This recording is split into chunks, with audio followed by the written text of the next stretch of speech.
Rivaldo.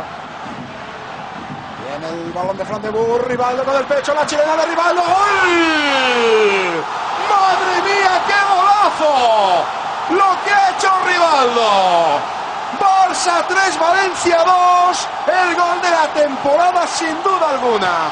43 y medio. ¡Qué momento para meter un gol así!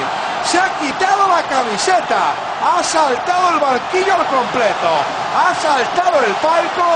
Esto vale un jugador. Ha metido 3 y qué gol ha metido Andoni.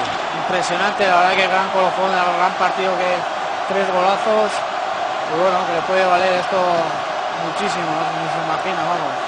Vaya jugador. Tarjeta amarilla para Rivaldo, pero me da a mí que poco le importa al Camp Nou. Pañuelos en la grada y gritos de Rivaldo, Rivaldo. Si no lo veo, no lo creo. El balón de Fran de Boer, la para con el pecho y la chilena vertical, el balón al palo. ¡Qué golazo!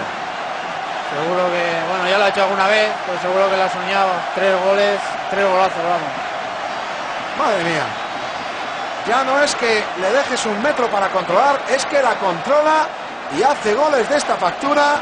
El Valencia es un equipazo, pero ante cosas así, el Valencia, cualquiera que le guste el fútbol, tiene que descubrirse.